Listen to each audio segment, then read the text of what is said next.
नमस्कार मंडळी, सूर्यवंशी महसूल सहाय्यक रावेर तहसील कार्यालय जिल्हा जळगाव। आज एका नवीन जी-आर मी तुमच्या समोर उपस्थित आहे। हा जी-आर गडचिरोली जिल्ह्यातील जे काही 10 वेगवेगळ्या ग्रामपंचायत आहेत त्या 10 ग्रामपंचायतीसाठी त्यांच्या ग्रामपंचायत कार्यालय बांधण्यासाठी महाराष्ट्र शासनाने काही निधी उपलब्ध करून दिला आहे। त्या संदर्भात हा जी-आर आहे। आपण ह्या जी-आरबद्दल थोडीशी माहिती पाहूयात। शेतकरी बांधवांनो आणि मित्रांनो, महाराष्ट्र शासनाने माननीय बाळासाहेब ठाकरे स्मृती मातोश्री ग्रामपंचायत बांधणी योजना आणली होती। या योजनेअंतर्गत ज्या ग्रामपंचायतींना स्वतःचं ग्रामपंचायत कार्यालय नाही अशा ग्रामपंचायत कार्यालय बांधण्यासाठी महाराष्ट्र शासन निधी उपलब्ध करून द्यायचं आणि त्या निधीचा वापर करून ग्रामवासियांनी स्वतःचा काही निधी गाव पातळीवर पणही गोळा करायचा आणि शासनाने दिलेला गोळा करायचा आणि या निधीचा वापर करून त्या ग्रामवासियांनी आपापल्या ग्रामपंचायत कार्यालय बांधून घ्यायचं असं ह्या माननीय बाळासाहेब ठाकरे स्मृती मातोश्री ग्रामपंचायत बांधणी योजनेचा उद्देश होता। ह्याच योजनेअंतर्गत गडचिरोली जिल्ह्यातील 10 ग्रामपंचायत बांधणीसाठी महाराष्ट्र शासनाचा जो काही ग्रामविकास विभाग आहे त्या ग्रामविकास विभागाने मान्यता दिलेली आहे। आपण पाहू शकता माननीय बाळासाहेब ठाकरे स्मृती मातोश्री ग्रामपंचायत बांधणी योजनेअंतर्गत गडचिरोली जिल्ह्यातील 10 ग्रामपंचायत बांधकाम करण्यासाठी मंजूर दिलेली आहे आणि हा महाराष्ट्र शासनाचा जो काही ग्रामविकास विभाग आहे त्या ग्रामविकास विभागाअंतर्गत जी-आर आलेला आहे आणि हा जी-आर 30 सप्टेंबर 2025 या तारखेचा आहे। आपण पाहू शकता। आता आपण पुढे पाहू की ह्या जी-आरमध्ये काय सांगितलेलं आहे आणि ह्या जी-आर अंतर्गत ती कोणती अशी 10 गावं आहेत आणि किती निधी भेटलेला आहे तोही पाहूया। मित्रांनो, आपण पाहू शकता की राज्यातील ज्या ग्रामपंचायतींना स्वतःचं इमारत कार्यालय नाही त्या इमारत कार्यालयासाठी स्वतःची इमारत बांधण्यासाठी माननीय बाळासाहेब ठाकरे स्मृती योजना आणली होती आणि त्या योजनेअंतर्गत हा निधी वितरित करण्यात आलेला आहे आणि हा जो काही निधी आहे हा निधी वापरून जास्तीत जास्त 1 वर्षापर्यंत त्यांनी काम पूर्ण करण्यास सांगितलेलं आहे। जास्तीत जास्त 1 वर्षात काम पूर्ण होईल असे त्यांनी निर्देश दिलेले आहेत। त्यानंतर ही जी काही बांधकाम आहे ते ग्रीन बिल्डिंग असली पाहिजे, म्हणजे निसर्गपूरक अशी बिल्डिंग असली आहे, म्हणजे नैसर्गिक प्रकाश योजना वगैरे असलं पाहिजे, पाण्याचा योग्य काटकसरीत वापर झाला पाहिजे, पाण्याचं पुनर्भरण झालं पाहिजे असं त्यांनी सांगितलेलं आहे।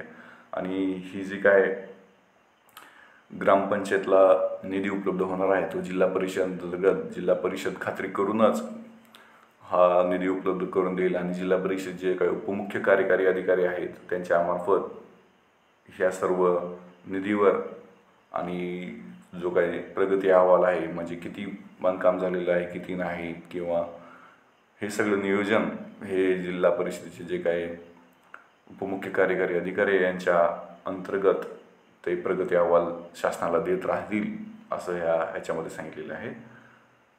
आणि सुरुवातीला जर ग्रामपंचायत बांधण्यासाठी ह्या जागा नसेल त्या गावात तर ग्रामसभा वगैरे आयोजित करून ग्रामसभा घेऊन जागा उपलब्ध करून द्यायची आहे असं ही या जी-आर सांगतो। आता आपण पाहूयात की नेमकं कोणत्या 10 ग्रामपंचायती आहेत गडचिरोली जिल्ह्यातल्या की ज्यांना हा निधी उपलब्ध होणार आहे। आपण पाहू शकता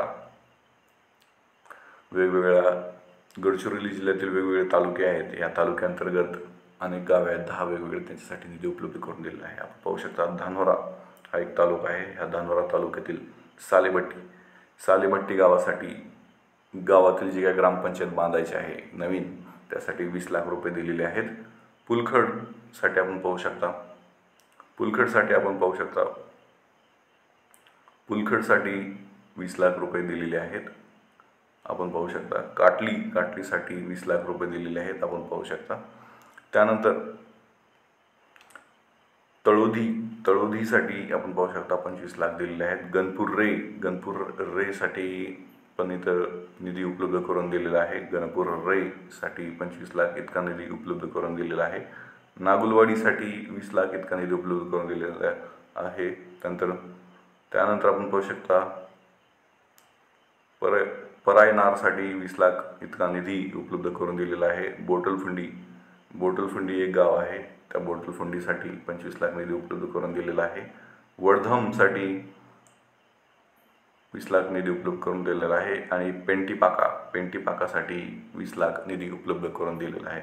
मित्रांनो, अशा प्रकारे गडचिरोली जिल्ह्यातील जे काही 10 गाव आहेत सालेभट्टी कुलखड, काटली, तळोधी, गणपुर्रे, नागुलवाडी, परायनार, बोटलफंडी, वडधाम आणि पेंटिंगपाका या सर्व गावांसाठी, या सर्व वेगवेगळ्या गावांसाठी 215 लाख म्हणजे 2,15,00,000 रुपये ह्यांच्या स्वतःच्या ग्रामपंचायत कार्यालय बांधण्यासाठी उपलब्ध करून दिलेले आहेत. हे आपण पाहू शकता. अशा प्रकारे मी नवीन महाराष्ट्र शासनाचे GR आणत असतो, जे काही सर्वसामान्य नागरिक आहेत आणि जे काही शेतकरी बांधव आहेत त्यांच्यासाठी, त्यांना माहिती देण्यासाठी हे GR मी आणत असतो. तर मित्रांनो, ही माहिती तुम्हाला कशी वाटली हे तुम्ही मला नक्कीच कमेंटमध्ये सांगा. आपले जे काही गडचिरोलीचे शेतकरी बांधव आणि सर्वसामान्य जनता आहे त्यांच्यापर्यंत हा व्हिडिओ तुम्ही नक्कीच पोहोचवा, शेअर करा. आणि व्हिडिओ आवडत असेल तर तुम्ही माझं चॅनल सबस्क्राईब करू शकता. सबस्क्राईब केल्याचा एक फायदा होईल, जेव्हा मी नवीन व्हिडिओ अपलोड करेल तेव्हा तुमच्या यूट्यूबच्या नोटिफिकेशनमध्ये हा व्हिडिओ येऊन जाईल आणि तुम्ही ही नवीन माहिती पाहू शकता. अशा प्रकारे आपण आता इथेच थांबूया. पुन्हा एका नवीन GR सह भेटूया. तोपर्यंत धन्यवाद.